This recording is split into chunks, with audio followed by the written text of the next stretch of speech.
Musical Talk, the UK's independent musical theatre podcast.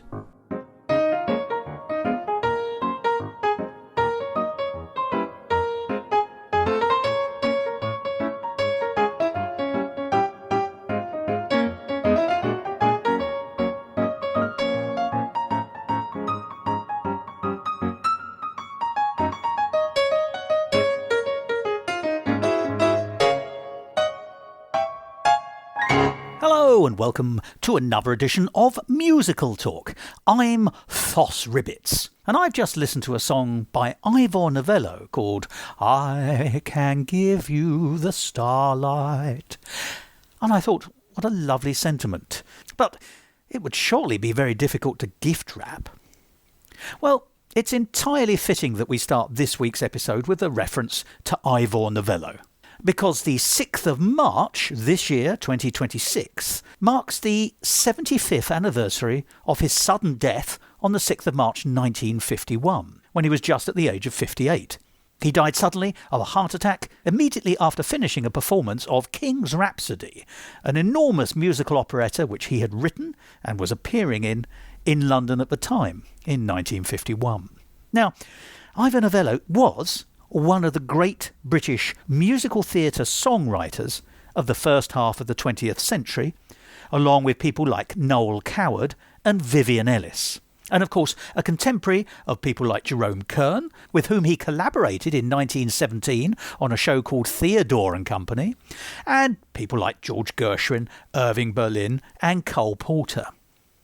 And in the rest of this week's episode, and next week's episode, we're going to be talking about a wonderful Edinburgh Festival Fringe show from last summer, 2025, called Mad About the Boys, which featured the stories and music of Ivor Novello, Noel Coward and Cole Porter.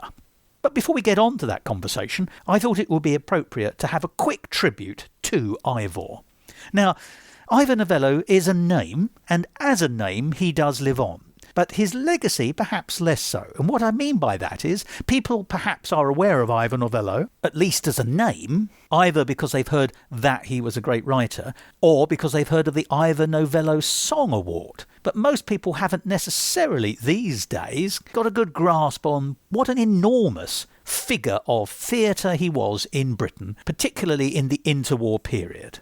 A period he almost perfectly captures because he wrote the first great song of the First World War, Keep the Home Fires Burning, which put his name on the map, as it were, and that was in 1914. And as I say, he died in harness almost immediately after a performance of King's Rhapsody in 1951, only 6 years after the Second World War had finished.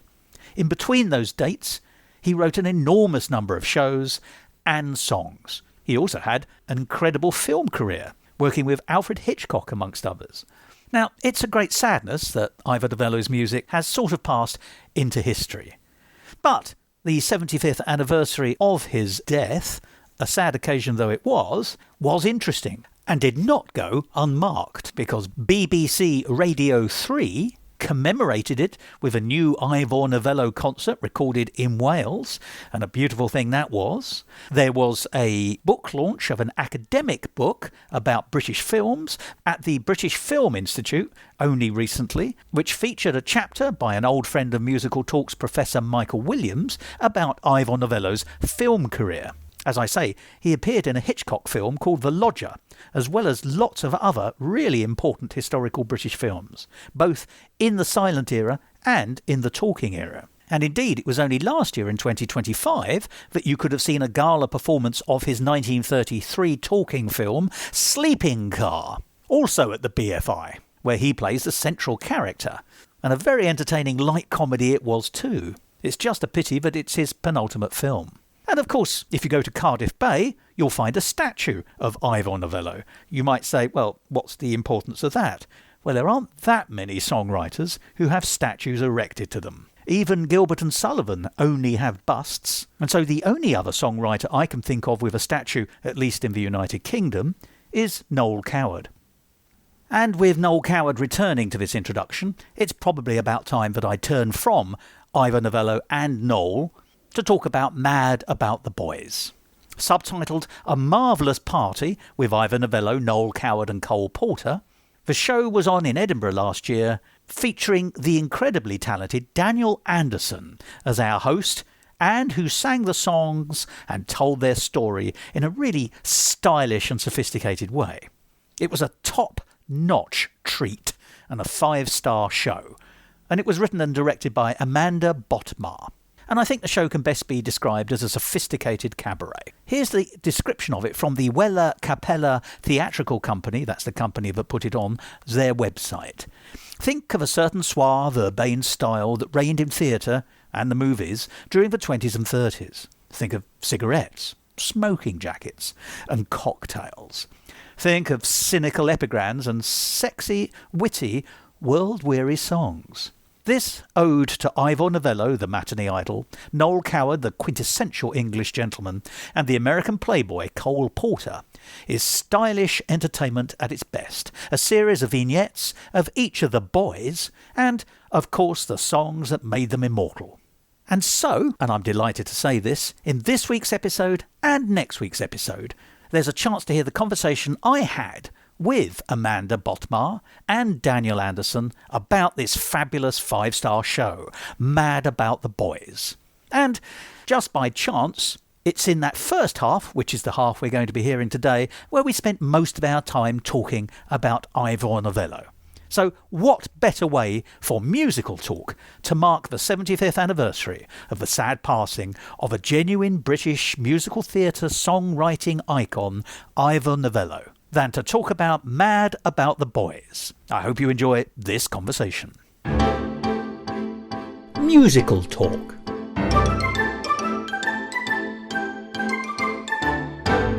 I'm Amanda Botmar, and I'm the writer and director of this beautiful show that Daniel is going to introduce to you now. And I'm Daniel Anderson. I'm the performer of Mad About the Boys, a marvellous party with Noel Coward, Cole Porter and Ivor Novello. Now, Mad About the Boys is one of the great shows of this year's Edinburgh Festival Fringe, in my opinion. Actually, I was looking forward to it because I am an old fan, shall we say. I'm an Noel Coward fan from the Rio Grande, as one of the songs used to go. I love Noel Coward, I love Ivor Novello, and his is a name that's disappearing. We'll probably talk about that. And of course, Cole Porter is a superlative and consummate writer of songs. The three of them also have other things in common, and they're all contemporaries, more or less. So they are a very interesting triangulation. Now, from my point of view, what we're getting here is just as how the show seemed to me. It was a very evocative show.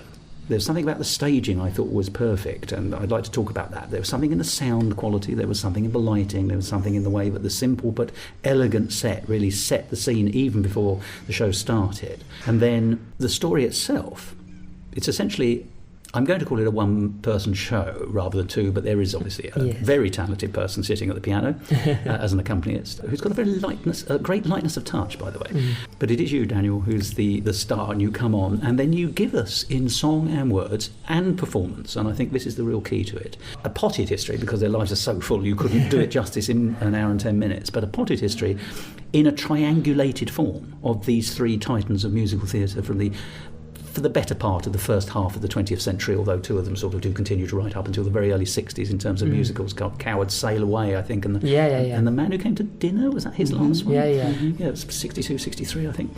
So in terms of the show, that's what it seems to me. But Daniel, your performance is amazing from the first part, and, if I may say, you sing beautifully. And I'm coming back to this word performance.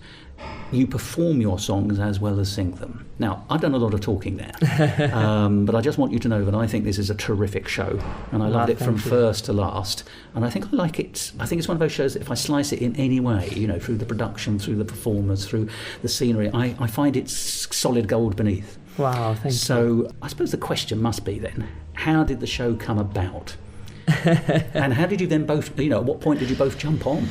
Well, I think you have a shared history, I think, in terms of performance and musical theatre. Long story. Indeed. So Amanda and I met when I was 10 years old, and I did musical theatre with her in East London, South Africa, where we're from. It's a small town with a lot of talent, and when you've got someone like Amanda who's always pushing for excellence in theatre, even in the community theatre space, which is where we actually met. And anyway, long story short, a company was formed at some point, and I was studying in Cape Town. I was studying film. Oh, are you?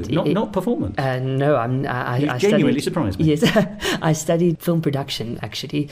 And anyway, the pandemic hit. Oh. And I had, just before the pandemic hit, I auditioned for the Pirates of Penzance in Good Cape choice. Town. Yep. And I did not get the part. Oh, did you not? What were you going And for? she was bitter and twisted, to say the least. I went in for yes.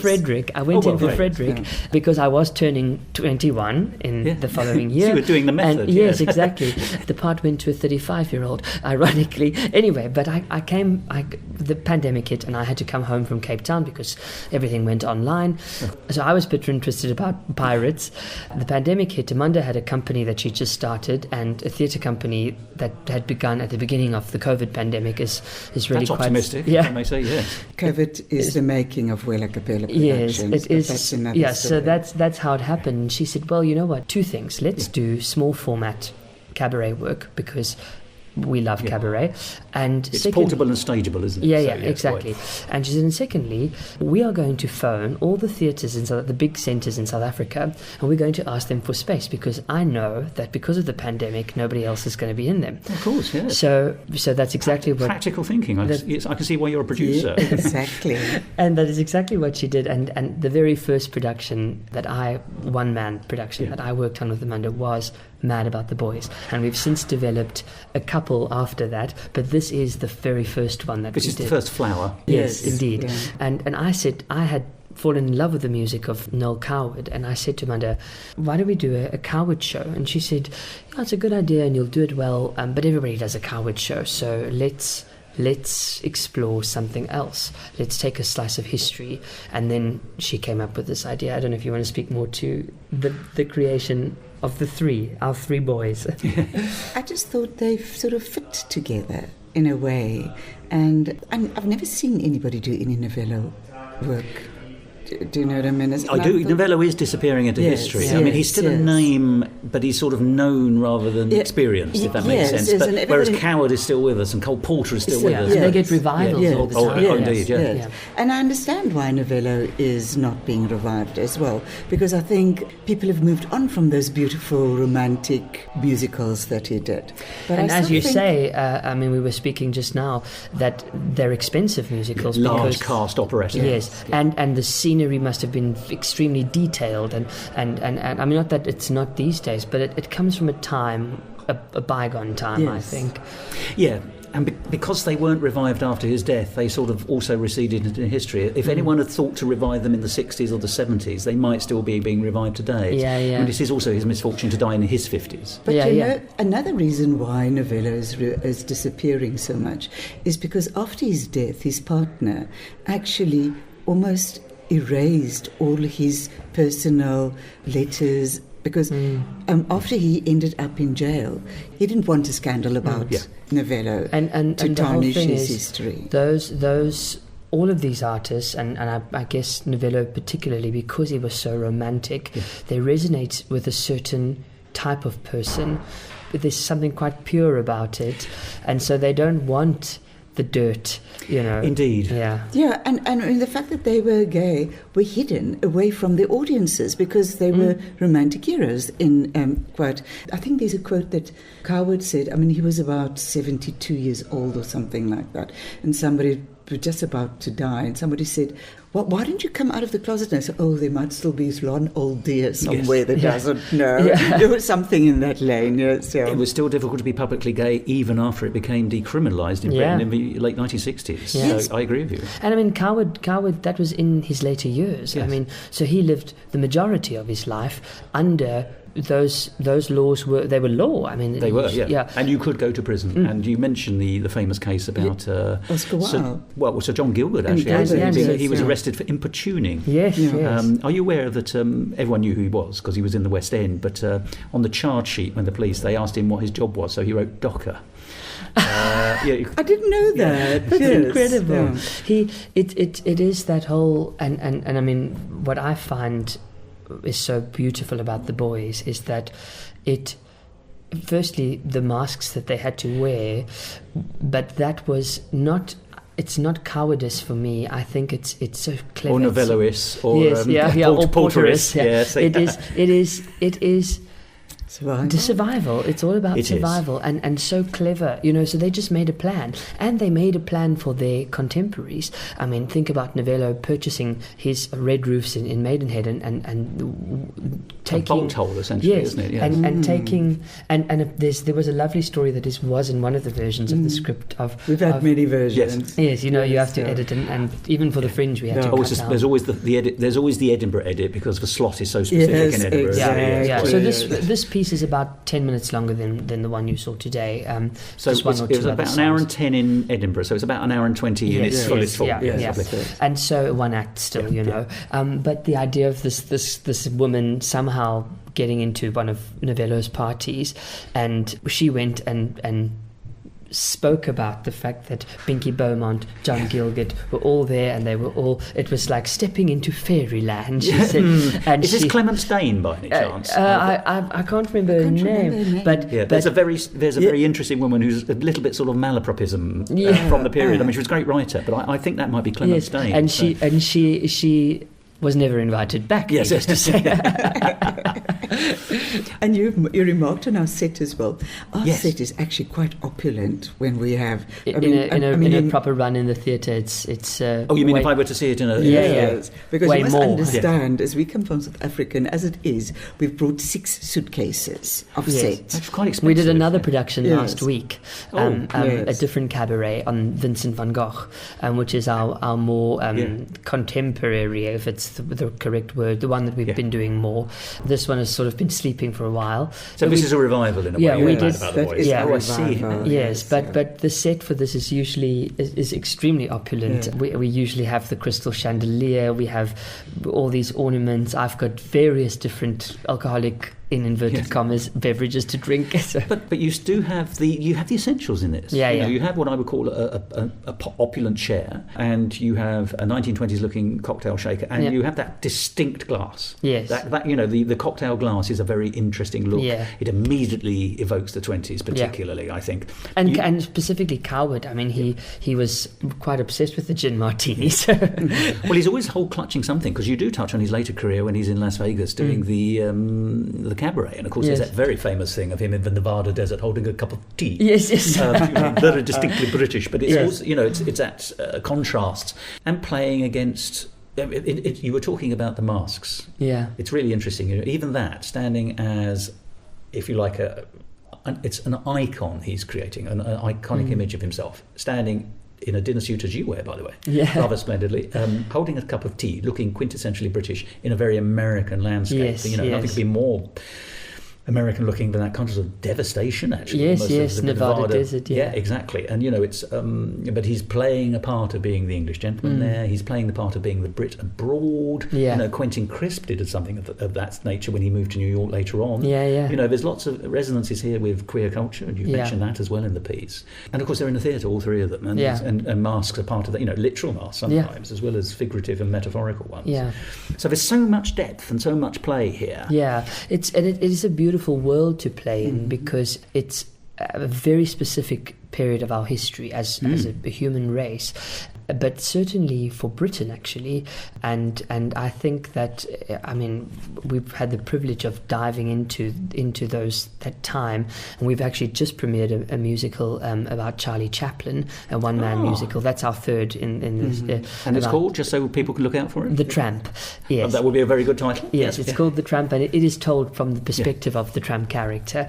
But another Briton, of course. Yes, Charlie Chaplin, who goes on to conquer the world in a not dissimilar way, but not wearing quite so smart clothing. Yeah, absolutely. Yeah, so that's exactly it. But so I've been very fortunate to with these two pieces to indulge and completely engulf myself in the 20s and the opulence of the time. But I think what is so important in the realization of all of that, and this the full version has got a lovely scene at the beginning where I actually open the show in a big purple fur coat and Do you? very little clothes, and then I dress into the dinner suit. That's interesting. And what is that symbolic of? Do you mind me saying? It's those Roaring Twenties parties. Are those? I know what you mean. The fur coat represents the... Yes, quite. The decadence of it. Yes, decadence. That's exactly. what I'm getting. Thank you. But the whole thing being that The contrast. the contrast, Yes. and importantly, Also, sorry, forgive me. You're talking about not wearing very many clothes, and of course, the dinner suit is a marvellous thing, but it's a very buttoned-up Yes, kind of thing. yes. Isn't it? So, you're yeah. constrained in it, particularly if you're wearing a starched, Yes. as they would have done, starched collars and starched Yes, jackets. exactly. Moving would have been quite a difficult thing. So we actually open the show like that in the full version, and what Amanda's writing has done so well is you realise that everybody thinks the Roaring Twenties was a celebration at the end of the First World War, but actually it was an escape from the guilt that was felt from those who came back home. You know, you watched people die next to you, and so many people, and die in the most grotesque manner, and now here you are back, and life is going on now. So it wasn't a celebration, it was an escape, which is why it was so fragile and didn't do the job, actually. And didn't survive, no, Yeah, quite. exactly. Yes, it's a 20-year interregnum until the next one, isn't it, really? Yeah. I think it's actually a hysterical reaction on the war. That's what the Roaring Twenties were for me. Well, do you know, it's funny, I was thinking that even in the show. So let's talk briefly about the start of the show, because I think you actually capture that context very nicely. Thank so you. you start with the opening of a poem. Yes. And who wrote that poem? Seigfried Sassoon. Ah, yes. And actually, it was once upon a time in one of the versions. It's actually not in the full version, but we brought it back to set the scene for this. Amanda's amazing at finding these resources that just... And Seigfried and Ivor Novello have had a little dalliance at some stage. They have. In fact, it started off with them being at odds with one another. That poem that I read at the beginning was written in response to Keep the Home Fires Burning, the idea of how can you cheer on these young boys who are going to die, and if for those who don't die, to lose their youth anyway. So he wrote it in response to Keep the Home Fires Burning. And he actually said, if I ever see this man, I will shoot. Who wrote the song, I will shoot him. Yes. Well, he didn't quite shoot him. Yeah, he didn't quite shoot Novello, but... Well, it's funny, can I ask, because by chance, one of my closest friends is he's now Professor Michael Williams, who's a lecturer of film studies at the University of Southampton, who's written one of the great textbooks on Ivor Novello's film career. Wow. And did a great deal of research, including finding letters between Sassoon and... he found them from Sassoon and was able to piece together evidence for the dalliance that they had. So I'm wondering if your reading list may in some way encapsulate my friend's book. But it could indeed. I mean, Amanda's the pot of I call it a pot because that's precisely what it is of research when she's developing. I mean, we develop these things together. Everything's collaborative in theatre, isn't it? It must be. Amanda's writing. I'm working on the music, and I come from a musical background, and of course we work with wonderful musicians. But the idea of it all it comes to me in a Word document that is almost illegible with all these quotes. You must remember, I'm dyslexic. I can't type, and I've got difficulty to see. So you're doing terribly well there. So by the time that he gets the script, it is hilarious. Yes. But we read it, we piece it together, and I actually found that that's the beauty of our process now, is that there is no other way, and it can be very frustrating for all of us, Amanda included, for us to go. But it's that frustration of stringing things out and going, okay, how does this fit together? Joint exploration and joint building. But it is a joy, isn't it? Yes, absolutely. And I think the research is my absolute favourite part of doing in the show. Yeah. Because, I mean, it's in the end, you get such a wide background. Yes. And then you've got to take that, whatever stands out, and put that in the show. Yeah. And that's what we love to do. So, I mean, it's very interesting. I love hearing about how the collaborative process works and how it sort of flowers. Yeah. The problem with research is you can almost never finish. No. Because you can almost, you can finish a show. I mean, I was reading an article only the other day by the man who wrote the biography of Peter Sellers, who will be celebrating his centenary this year. And he was saying that the moment he finished writing his book and publishing it, then it generated more stories about, and he said, if I'd have known that, I'd have been able to give a different insight. And you just think, well, that's really interesting, isn't it? It's a never-ending story. But it's a true story. Exactly. Yes. And it's also important. Sorry, can I just say, also shows no life is limited. Absolutely, and it's important, I find, as an actor, to continue with the research, with The Boys, certainly, and certainly with Van Gogh, our other piece, and now with Charlie, we've just premiered.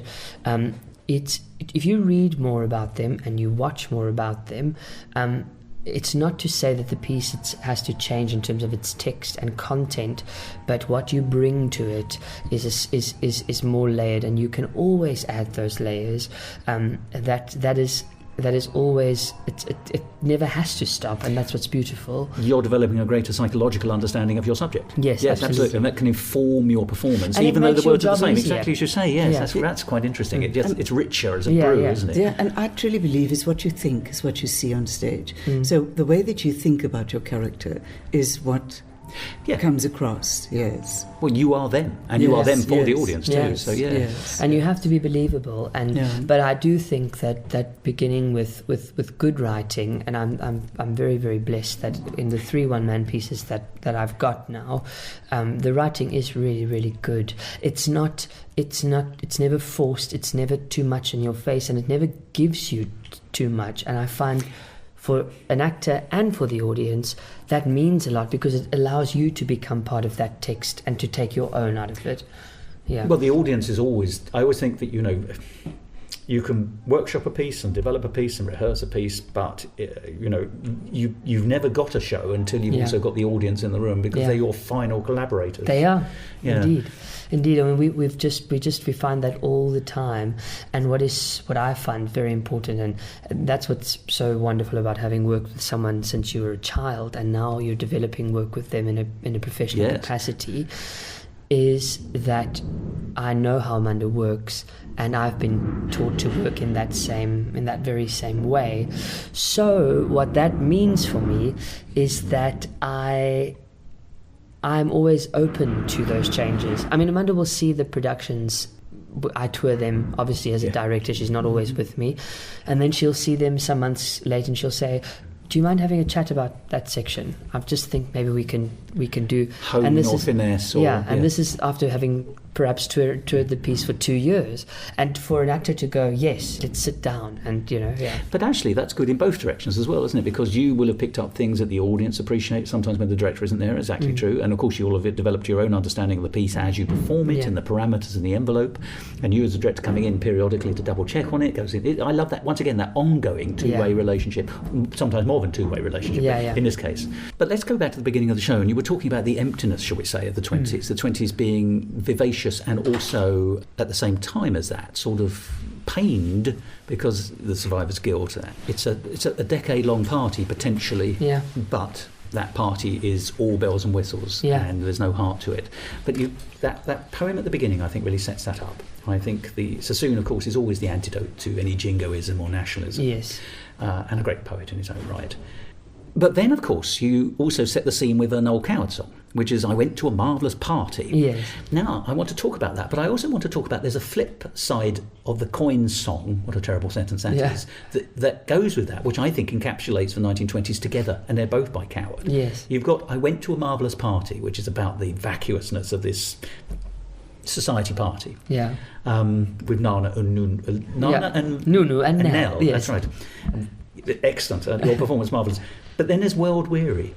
There's also 20th Century Blues, actually. So there's the Coward is not unalive to the pain and the emptiness and the guilt of the 20s and the 30s. I think it's, as you say, he understands it so well, and so he plays in his catalogue. He plays it, and he sort of dances between them. And because he is so witty and flippant in his way, it's dealt with in a way that's palatable, firstly, but also in a way that makes you go, oh wow! So it pokes fun at the idea of, so we were just partying and celebrating in the face of such atrocity. Yes, it's live to forget, isn't it, rather than live to live. You've also touched on something very interesting there as well, I think, and I think it's a tonality between the three different composers. Ivor Novello is, and this is my take, so tell me if you disagree. Ivor Novello is lushly romantic. Yeah. Escapism, I would call him, yes. And he overtly says he's sentimental. Yes. And of course, sentimentality has always paid. You know, I don't diminish Disney Corporation when I say this, but Disney's a very good example of sentimentality. As opposed to sentiment, by the way, which I think is a slightly different thing. I think sometimes you find in some of these pieces, not just Disney, but sentimentality is where it's almost a facsimile of the emotion, but they aren't actually. They're showing you what it looks like without actually getting it. Yeah. And sometimes people get carried away with that. But anyway, you've got the lush romantic sentimentality of Ivor Novello. You meant sort of satirical, humorous, brittle. Maybe for Noel Coward. Noel Coward doesn't.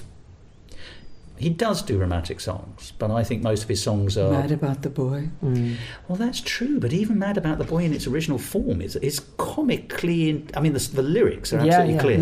But you'll be aware, won't you? But there's a schoolgirl singing one of the verses, and then there's a middle-aged woman singing one. Are you aware of the cut verse, the gay verse? Yes, it's actually in the recording that I initially listened to is actually of Coward singing, and it is so haunting. We found that we wanted to play more into the ballads of Coward, and so we do at moments in the show, because I think that he is just to be able to write the patter songs the way that he does, and something like If Love Were All, it just encapsulates a full picture of a human being for me. It's.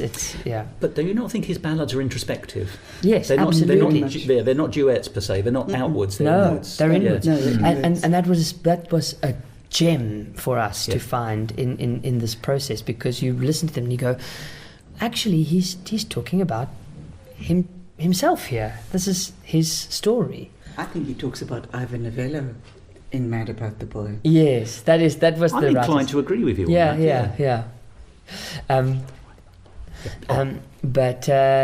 So I think that they are, these boys, as you say, all so different, but contemporaries. And of course, Porter is an interesting one. Well, we haven't touched on him really in this No, we conversation, haven't. And we really ought. I mean, there's so much to say about Porter. I mean, Porter is really the one who took his mask to the extreme and actually married Linda Lee Thomas, who became Linda Porter. I mean, there's that beautiful film, De Lovely, which really it captures that. So because there's two biopics about Cole Porter, aren't there?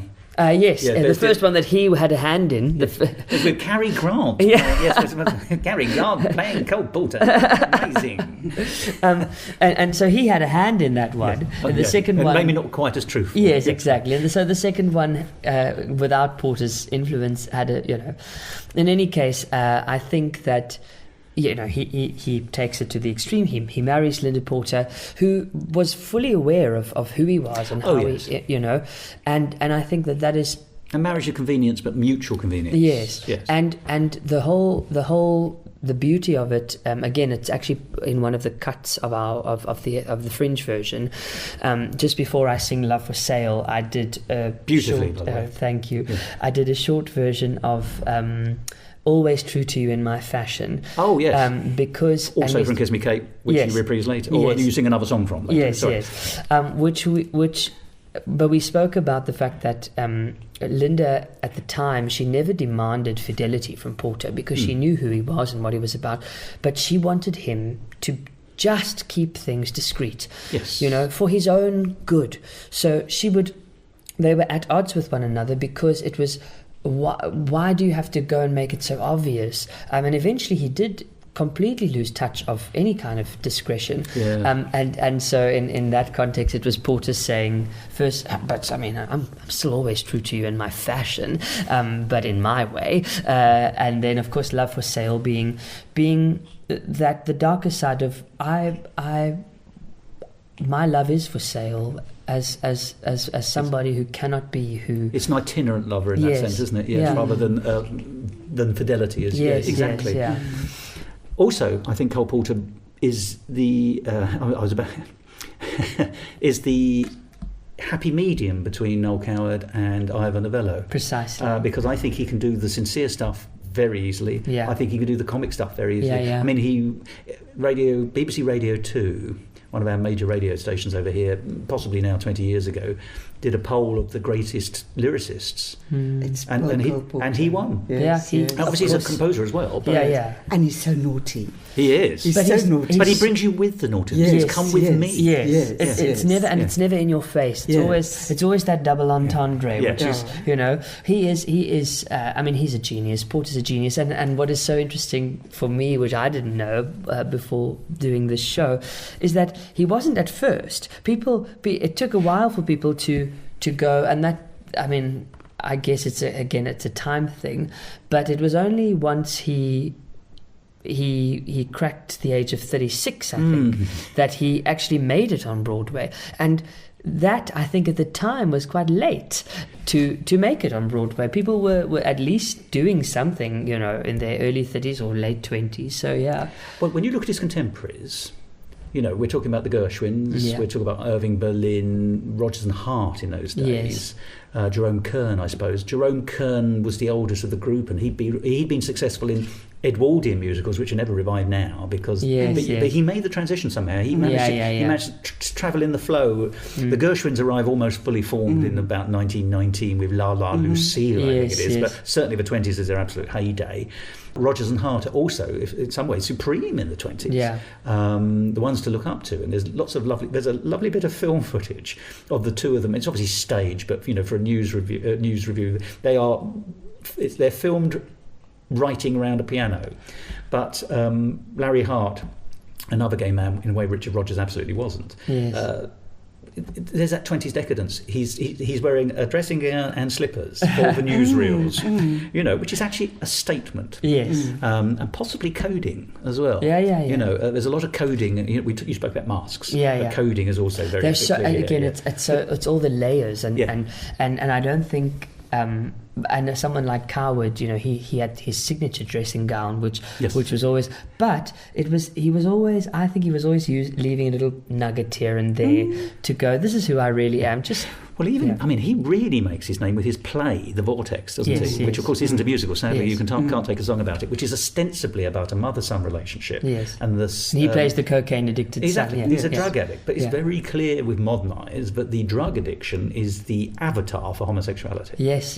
That's the way I've always read it. So, and as you say, it's coded. So if you know, and if you don't, you take it at face value. Yes. Very clever. Yeah. That is the genius of, but all of these boys, and I mean even Novello, he knew exactly what he was doing. I mean, it was he took really trite plot lines and turned them into these grand musicals, and people went mad for them, and yet he knew exactly he knew that I'm getting people into the theatre to allow them to escape the craziness that's going around there. When I was now looking once again for the poem, I came across his funeral. Oh, right. Or footage of his funeral.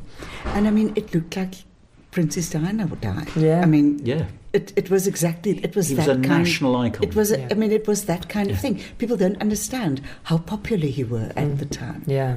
He was revered. You say, he was the Andrew Lloyd Webber of the time. Yeah. Well, I think it's very interesting because he died in the 50s, early 50s, I think, and in his early 50s. If he had lived another 20 years, if he made it as long as Coward into the 70s, it seems so strange to think of Ivor Novello as a 70s person. Yeah. But if he'd written musicals into the 60s and 70s, I think, particularly if they'd stayed more or less that kind of grand spectacle operetta, if you like, rather than musical theatre, then I think that people might have made a connection with Lloyd Webber, because Lloyd Webber's Phantom of the Opera is quite different from Joseph. It's an operetta in all but name. Yes. We call it musical theatre, but it's not. It's an operetta. And suddenly, if Novello had died in the 70s, and within 10 years, Phantom of the Opera turns up in the 80s. I think we'd also see a through line. I think we'd absolutely see that. It's a very interesting. It's a very, very interesting perspective, because he really Lloyd Webber, I always maintain, knows again exactly what he's doing. And you'll speak to people. I mean, we're dealing with actors all the time who will say they see it as quite unrefined to enjoy a Lloyd Webber score. And, it is easy to sneer at him, but it's jolly good stuff. It's actually, fantastic. The man knows what he's doing. He knows what he's doing. Yes, and exactly. it's spectacle, and that's exactly Yes. how you would describe Novello, with exactly those same words, exactly the same words. And what I love about what Webber does, and Novello did something very, is by the time that you hear the song, the same theme in that musical for the 5th time, you can swear you know the music. Yeah, you can go home whistling the tunes, which you can't do with many others. Yes, You it's got a little earworm. Yes. And that's what you need. Yes, it is. Yeah, so entirely sensible. That's a really good observation. Yeah. He creates a soundscape. And then because everything is interconnected, it's a proper integrated score in that sense. Yeah. But you're right, there's so many things in it which cohere together and independently that you are able to they land before you leave. So. Yes. Yeah. Exactly. Yeah, absolutely. It's and yet we struggled to find Novello material to use in the show, certainly in the music, because it was recorded, trained in a very different style to what our ears are used to now. They are all contemporary recordings for the most part, aren't they? Up to about 1952, you'll be able to hear Olive Gilbert, but so it was quite, but nothing afterwards. Quite something to listen to, because it was again in that operatic style, sung in the operatic style. And I'm not an opera singer. Of course, this is musical theatre or cabaret, so we would chain ourselves down and go, just listen to the melody. And when you do that, you realise that he wrote the most exquisite melodies. And then you go, okay, well, now what do we choose? Because they're all beautiful. So then we'd have to go to what is the text saying. But it's really interesting, isn't it? Because we were outside of this recording. Cole Porter wrote music and lyrics. Noel Coward wrote music and lyrics, but Novello is the odd one out here, in the sense that he wrote just the melodies. And most of his lyrics were by other people, including Christopher Hassel's. But because of that, there's two things you don't get with Ivor Novello. The quality of his lyric writers are not on the whole as good as the quality of lyrics that Noel Coward and Cole Porter were writing. Noel and Cole were writing. Noel and Cole, Yes, and there's a book of that name. But does a very in-depth analysis by Stephen Lemon, is his name? Or Stephen Citrus? It's something like that. I can't remember. Unfortunately, it really is one of those things, but it's a very good book. Anyway, I think it's Stephen Citron, actually. Oh, there we go. Anyway, and I think he's the biographer of Jerry Herman as well. Anyway, that's by the by. But, so his lyrics aren't quite as good as those, so they don't stand up, because it is about the melodies. And the other thing is his lyricists don't, on the whole, go for comedy. No. And you cannot say that about Coward, and you cannot say that about Cole Porter. So there aren't that many funny songs. And you sort of do need the breadth, the variety in your portfolio. So there's a number of reasons. So, but they haven't been recorded. I've got to say, Gosford Park here. Gosford Park is probably absolutely lovely. It's also the last really good hi-fi, shall we say? High fidelity recordings of someone interpreting Novello. In a way that's easy to listen to, because so we listened to a lot of Gosford Park, but you know what going back to lyrics, it again is all intertextual. The Porter and Coward, they understood very well that laughter was the acceptance of the reality. And it's your key into an audience engagement, actually, isn't it? And something so funny happened today. Knowing that today was the very first time that poem has opened our show, because we've had to rework for the Edinburgh Cut. For the Edinburgh Cut. And the line is, he put a bullet in his brain and no one ever spoke of him again. Those are the two lines. And I was shocked to get a laugh. You got a laugh from that, yes. And I just realised in that moment that is precisely what these people were doing at the time. They were writing things in a way that were flippant and funny, so that we could all go, oh yes, that did happen, and ouch. But you must always remember, laughter and crying is the same emotion, basically. It comes from the same place. It comes from the same place. There's a flip comment, isn't it? That comedy tragedy plus time. Oh yes, that's true. Yes. And of course, we've just worked with Charlie, who said that of course. life is tragedy in close up and comedy in wide shot. Oh well, it's a well-known. Yes. But So- to so- play with that device is really nice, and we've found. I mean, the audience today was just fantastic, and I was so so charmed engaged. about how they really got into the humour, and they really got, because it is funny, you know. But that's also testament to the writing and the performance, if you don't mind me saying. Thank you. Because, your slot is just before lunchtime. Yeah. And there was someone else talking to you after the show who was saying, this is a great evening show and everyone should have cocktails. Well, that's true. But you made it come to life at lunchtime. And you really did make it come to life. That it can be a passive experience sometimes for a performer if the audience isn't engaging. But you got us immediately. And I think there's an evocation in the show. Musical talk. Always leave them wanting more. That was quite a blunt cut-off, almost in mid-sentence, but that, if you like, is a cliffhanger for next week. Because there's plenty more to come next time. From this wonderful conversation with Amanda Botmar, the writer and director of Mad About the Boys, and its terrific star, Daniel Anderson, who has such talent and has been in a whole number of shows and won a number of awards, even though he is still a young man. And, as I said, there'll be more of that conversation next week, where we'll be talking about Ivor Novello, Noel Coward and Cole Porter. But next week there'll be a little bit more of a focus on Noel and Cole, who themselves formed a marvellous mutual appreciation society. Noel Coward, of course, reworked Let's Do It by Cole Porter and made it almost more famous again, whilst name-checking Cole Porter in the lyrics. And Cole Porter returned the compliment by writing a song called What Am I to Do?, which is a pastiche of a Noel Coward song, which Cole Porter arranged to be published under the name of Noel Porter. And that, I think, brings this episode of Musical Talk to an end. I do hope you've enjoyed it, and I do hope that you want to hear more about The Boys next week. So until then, it's time for me to say goodbye. This is Musical Talk, and I've been Thos Ribbits. Pip pip.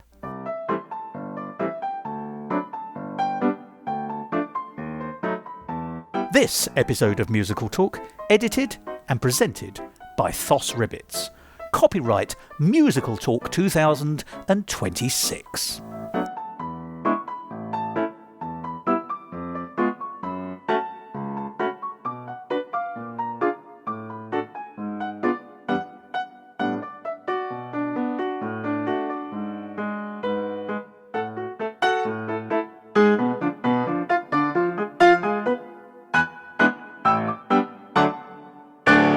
To find out more about the world of Musical Talk and listen to past episodes, go along to our website www.musicaltalk.co.uk or subscribe to us on Apple Podcasts or wherever you get your favourite podcasts. And follow us on all the usual social media networks. We probably ought to do a quick sound check, actually. So could you briefly tell me what you both have for breakfast? Would you mind first? Tesco cornflakes. Fair enough. Start basic, why not? Oh, I had Salisbury muesli. Both terribly healthy. I mean, there's a lot of bacon going away inside people first thing in the morning, and you can only eat that much so long.